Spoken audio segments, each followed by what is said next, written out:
groups meant to bring peace are running the scams that start war. Coming up. NGOs accused of the hoaxes pushing Ukraine to war. Former Amnesty board member warns all human rights groups have been infiltrated. And CNN buys the latest State Department scam.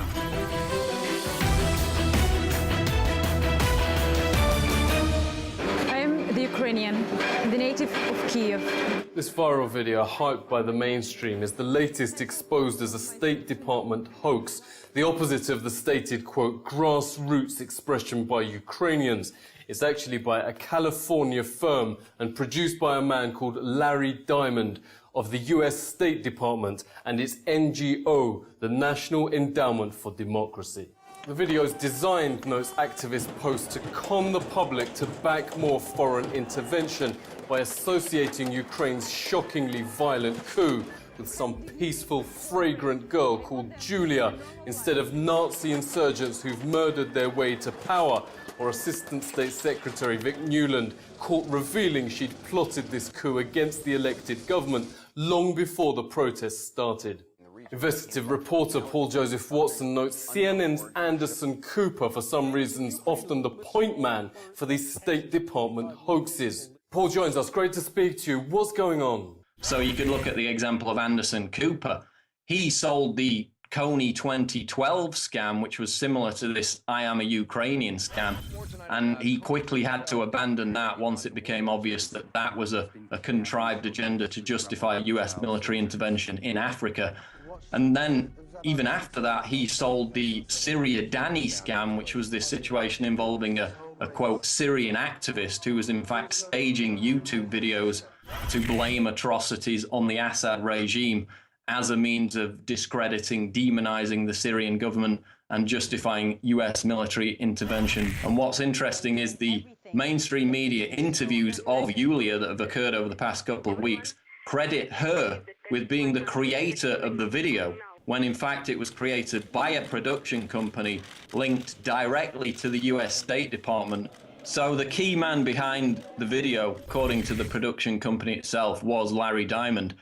Larry Diamond's National Endowment for Democracy is funding at least dozens of Ukrainian groups they simply dub, quote, pro-democracy and human rights. In fact, these groups' websites call for assassination of political opponents. As one headline reads, he needs to be killed. Rioters have been handed out these instructions by a State Department-funded NGO called Canvas. Canvas made identical flyers in Arabic for US-backed protests in Egypt.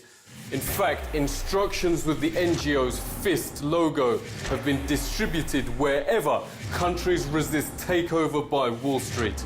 They are going in every place since the end of the Cold War to destabilize regimes which offer resistance to this larger agenda, the globalization agenda, as Washington defines it. NGOs pay protesters $35 to turn up, notes the Foreign Policy Journal, rising to hundreds for violence. This protest organizer admitted how much US NGOs paid him and their real target.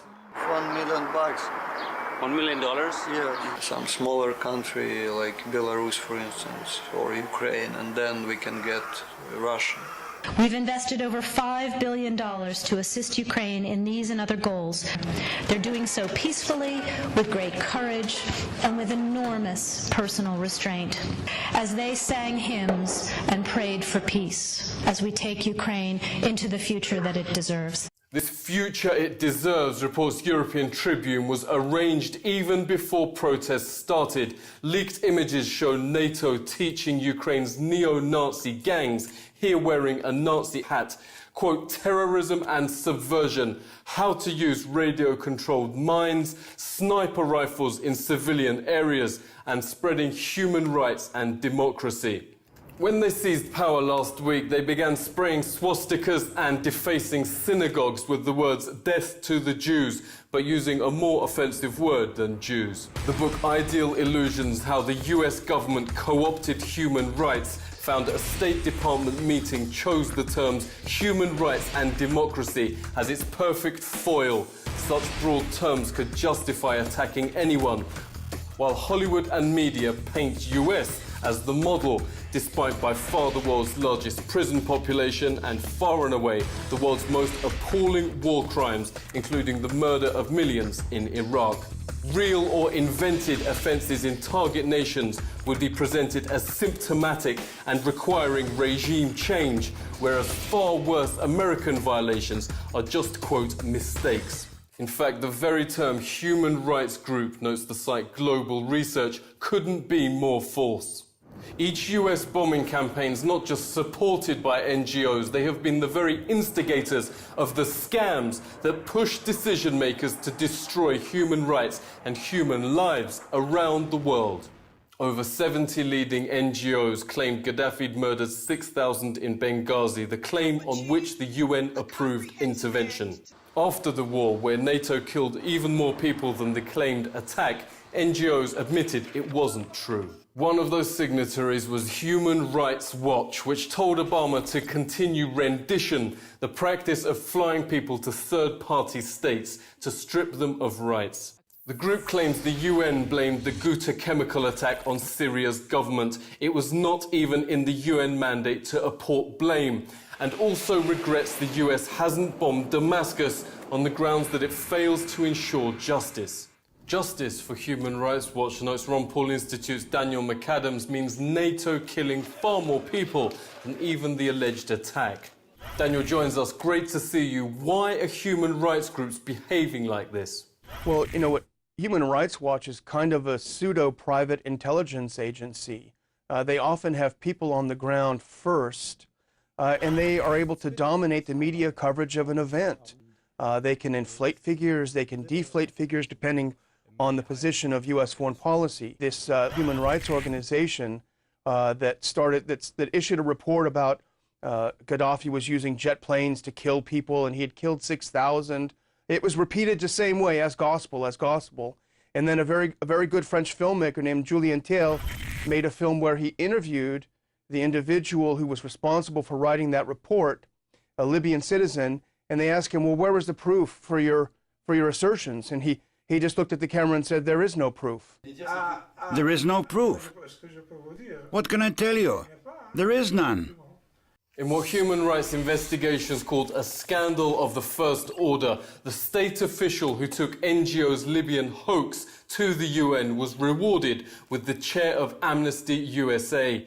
Suzanne Nussel promptly made one of Amnesty's Big Four campaigns a celebration of NATO bombing Afghanistan, with the catchphrase, NATO keeps the progress going. 12 years of Afghan war's been a disaster. The UN's relief chief warns increasingly men and women can't even feed themselves, let alone any other rights.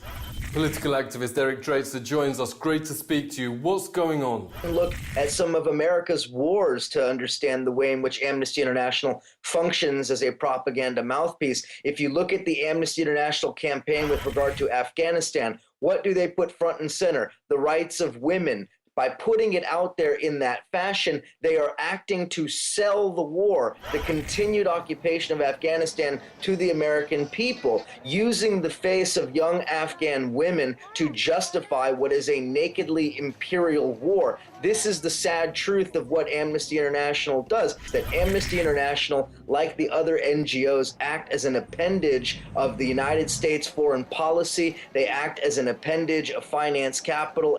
Congress authorized the first Gulf War by just 5 votes. 4 of those members said they backed it due to an amnesty report rushed through just before that claimed Iraq soldiers were pulling babies off life support machines. Once war had been approved, Amnesty admitted it was a lie. The resulting invasion was a, quote, indiscriminate massacre of hundreds of thousands of civilians and soldiers, including a 4-hour slaughter of thousands of defenseless fleeing people.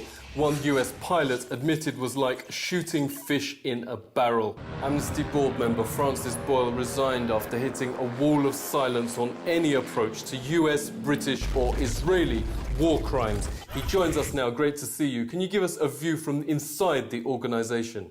I was involved in trying to prevent their publication of that dead babies report on Iraq that was so warmongering. I couldn't do it. Certainly, Amnesty works as an adjunct to the State Department, the International Committee of the Red Cross, which tries to make it appear as if they're the high holy priesthood of human rights movements. The ex-CIA agent Ralph McGehee established they were penetrated by the CIA. I myself found them ferrying guerrillas in then South Sudan to work against the government of Sudan. I sent them a démarche. They never bothered to respond. Likewise, Médecins Sans Frontières, again, Ralph McGehee proving that they were penetrated by French intelligence agents. So I think it's fair to say that's true for all of them. Yeah, so what can nations do when they're targeted by these NGOs? They should be expelled, yes, because they're basically an arm of the United States government. So NED should be expelled, and the Republican Institute, which is also the Republican Party, they should be expelled too. You can't have agents of foreign governments running around promoting coups d'etats and things of that nature. And the same with USAID. They should be thrown out too. We would never tolerate that here in the United States, except when it comes to the Israel lobby. When the State Department came up with its plan for human rights NGOs in the 80s, historian James Peck notes the idea was they'd occasionally offer some toothless criticism of US policy so the public would think they're fair. Today, they've given up any pretense of balance, cheering on violent neo-Nazis in Ukraine while simply fabricating lies and false provocations against US targets. If history is any guide, NGOs will do everything to turn Ukraine into international war.